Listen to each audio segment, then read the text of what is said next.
देखकर, रंग देखकर, तुम्हारे कपड़े देखकर, तुम्हारा पहनावा देखकर, तुम्हारा स्वरूप देखकर परमात्मा नहीं, तुम्हारा भाव देखकर आता है। भाव देखकर। हवन करने बैठे हो, यज्ञ करने बैठे हो, पंडित जी ने कहा आज तुम्हारे यहाँ सत्यनारायण जी की कथा है, सत्यनारायण भगवान का पूजन का सामान लेकर आना। पहुंच गए, देवी जी बैठ रही है, नवरात्रे का पूजन का सामान लिया आओ। गणेश जी बैठ गए, गणेश जी का सामान लिया आओ। और दुकान वाले के पास जाकर क्या कहा तुमने? घर का घी 540 रुपए किलो, पूजन का घी 100 रुपए किलो। अब तुमने,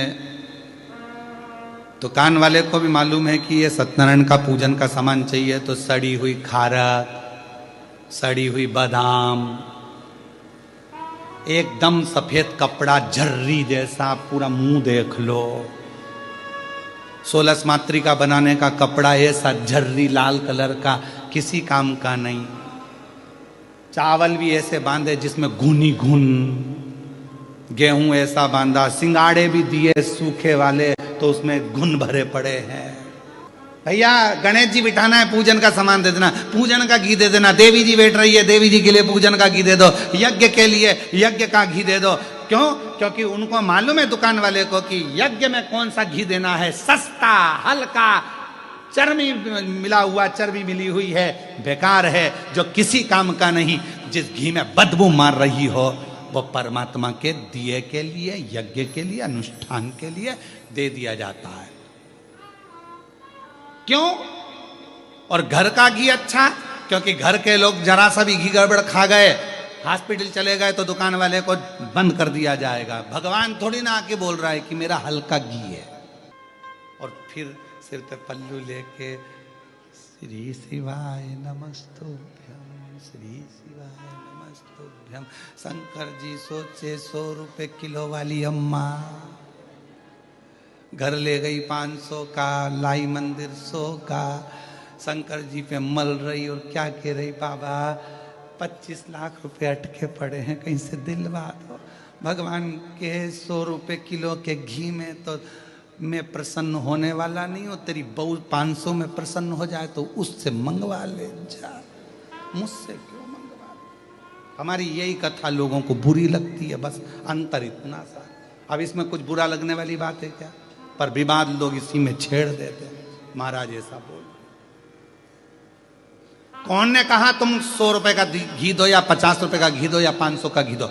शिव महापुराण तो कह रही है कुछ मत दो, दिल दो ना, पर जैसा तुम खाते हो। कितना सुंदर कहा शिव महापुराण में, देसी गौ माता का 1 चम्मच में 1 बूंद दूध पानी में मिलाकर शिव जी को चढ़ा दो। पर केमिकल का दूध, थैली का दूध, डब्बे का दूध, पॉलीथिन का दूध, भैंस का दूध शिव जी को मत चढ़ाओ। जर्सी का दूध शिव जी को मत चढ़ाओ, 1 बूंद चढ़ाओ। शिव जी ने ये थोड़ी ना किया कि तुम मुझको ढेर सारा ला के दो। शंकर भगवान ने कभी कहा कि मुझे घी ला कर दो ढेर सारा? नहीं, तुम्हारे पास हो तो दो, नहीं तो दिल दे दो। और अगर ये भी नहीं दे सकते तो मंदिर में से थोड़ा सा बेलपत्र उठाओ, धो और वापिस चढ़ा दो। हम तो ये भी नहीं कह रहे कि घर से तुम पानी भर के लाओ, कि लोटा भर के लाओ, कि ये भर के लाओ, कि वो भर के लाओ।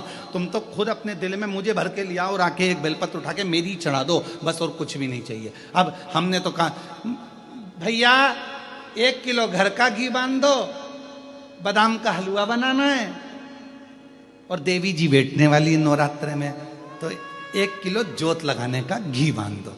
अब जोत लगाने का घी बंधवा लिया, ऐसा घी जोत जला के बैठे कि मच्छर भी नहीं आ रहा। अब मच्छर उस घी के कारण नहीं आ रही, बदबू है। मच्छर ने सोचा कहाँ जाऊं, दूसरी जगह सुसाइड कर लूंगा, पर इसके पास नहीं जाऊंगा। मच्छर भी जब मच्छर ऐसे घी के पास में नहीं आए तो भगवान कैसे आएगा रे? हे बेलूर वालों, 1 चावल का दाना दो पर पूरा दो, भले 1 बूंद घी दो पर अच्छा दो। भगवान कभी नहीं कहेगा कि तू 250 ग्राम चढ़ा कि 1 किलो चढ़ा, अच्छा दीजिए। आज हम हमारे गुरु जी को केले से तोलेंगे और केले ऐसे लेके आए कि केले की लेला का पता ठिकाना नहीं मिला। वो केला मालूम पड़े अंदर से दब गया, कछोड़ गया, पूरा केला भी केला, मेरा तो मृत्यु हो चुकी है, अब खाने के लायक ही नहीं बचा, क्या करें। भगवान को चढ़ाया तो ऐसा चढ़ाया, क्या मतलब। नहीं लिखा हमारी पुराणों में, शास्त्रों में कि तुम 10 किलो चढ़ाओ कि 100 किलो चढ़ाओ। पूरी पुराण उठाकर देखना, शिव पुराण में कहीं लिखा हो कि भगवान कह रहे हैं या वेद व्यास जी लिख रहे हैं कि मुझे 10 किलो घी चढ़ाना, कि मुझे दही 1 किलो चढ़ाना, कि 50 किलो मुझे दूध चढ़ाना। कहीं शिव महापुराण के अंदर, लिंग पुराण में, स्कंद पुराण में, कूर्म पुराण में, भविष्य पुराण में, अग्नि पुराण में, पद्म पुराण में, ब्रह्म विवर्त पुराण में, नारद पुराण में, नर्मदा पुराण में, तुम कूर्म पुराण में जितनी पुराण उठाकर देखो, कहीं नहीं लिखा मिलेगा कि भगवान को 100 किलो दूध चढ़ाना कि 101 किलो दही चढ़ाना। बस लिखा है दूध चढ़ाना, लिखा है दही चढ़ाना, लिखा है शहद चढ़ाना, मधु चढ़ाना, पर क्वांटिटी नहीं लिखी। ये नहीं लिखा कि कितना चढ़ाना। भगवान को मालूम है कलयुग बढ़ता चले जाएगा, इस कलिकाल में वेद व्यास जी को मालूम है लोगों के पास में अभाव होगा, नहीं मिलेगी कुछ भाग, तो कम से कम एक बूंद देना, पर शुद्धता का देना, भाव से देना, मैं स्वीकार कर लूंगा। भगवान स्वीकार मत तो ढेरों में ढेर सारा मत दीजिए।